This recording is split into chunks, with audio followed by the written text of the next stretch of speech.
Budget मार्फत कृषिमा कसरी हुँदैछ ठूलो सुधार? 2/3 किसान भएको देशमा कृषिलाई कसरी प्राथमिकतामा राखिएको छ? कृषि क्षेत्रलाई सरकारले यस वर्षको बजेटमा केवल परम्परागत अनुदान वितरणको क्षेत्रका रूपमा होइन, उत्पादन, रोजगारी, खाद्य सुरक्षा र ग्रामीण अर्थतन्त्र पुनर्जीवनको आधार क्षेत्रका रूपमा लिएको छ। यो बजेटको मुख्य उद्देश्य कृषिलाई जीविकोपार्जनमुखी अवस्थाबाट व्यावसायिक र लाभमुखी प्रणालीमा रूपान्तरण गर्नु हो। पहिलो, सरकारले कृषि उत्पादन, प्रशोधन, भण्डारण, वितरण र बजारीकरणलाई एउटै आर्थिक श्रृङ्खलाका रूपमा हेरेको छ। त्यसैले किसानलाई केवल मल वा बिउ दिने होइन, उत्पादनदेखि बजारसम्म जोड्ने नीति लिइएको हो। बाली लगाउनु अघि नै न्यूनतम समर्थन मूल्य तोक्ने व्यवस्था त्यसैको हिस्सा हो। यसले किसानलाई उत्पादन गरेपछि बजार पाइन्छ कि पाइँदैन भन्ने अनिश्चितताबाट बाहिर ल्याउँछ।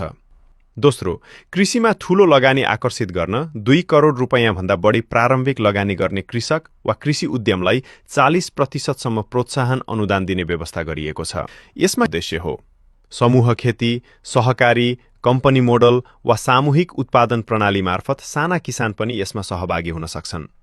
उत्पादन सुरु भएको मितिबाट लगातार 4 वर्षसम्म यस्तो अनुदान वार्षिक 10% का दरले शोध भर्ना हुनेछ। जस्तै 2 करोडको लगानीमा राज्यले 80 लाख शोध भर्ना गर्नेछ।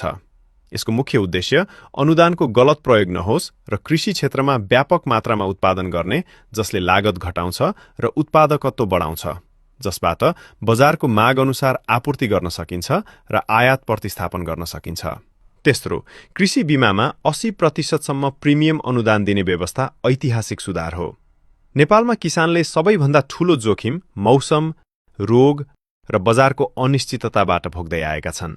अब सरकारले छरिएका र दुरुपयोग भएका अनुदानभन्दा जोखिम सुरक्षा प्रणालीलाई प्राथमिकता दिएको छ। यसले किसानलाई उत्पादन विस्तार गर्न मनोवैज्ञानिक र वित्तीय सुरक्षा दिन्छ।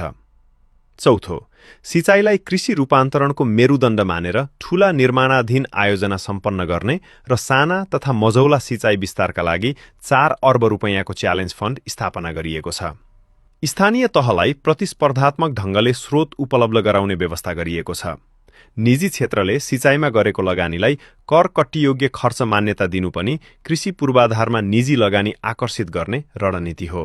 पाँचौं, कृषिलाई विकास गर्न कृषि प्रशोधन उद्योगको पनि सँगसँगै विकास गर्न जरुरी छ।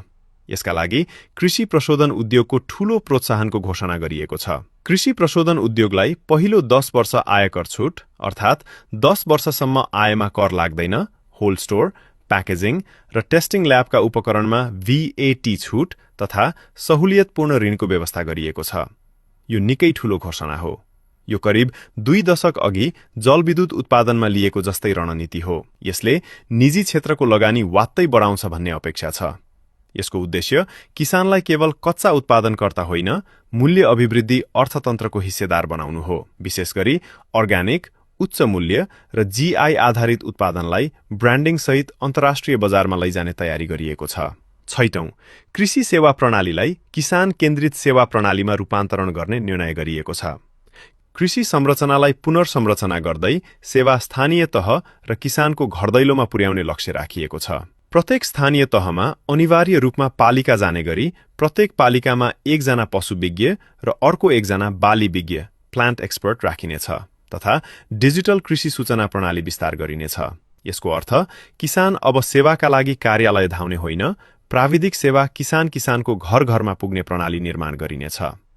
सातौं, कृषि अनुसन्धानलाई पुनर्जीवित गर्दै उन्नत बिउ, स्थानीय हावापानी अनुकूल जात, जैविक प्रविधि र उत्पादकत्व वृद्धि केन्द्रित अनुसन्धानलाई प्राथमिकता दिइएको छ। कृषि अनुसन्धानलाई प्रत्यक्ष उत्पादन र बजारसँग जोड्ने प्रयास गरिएको हो।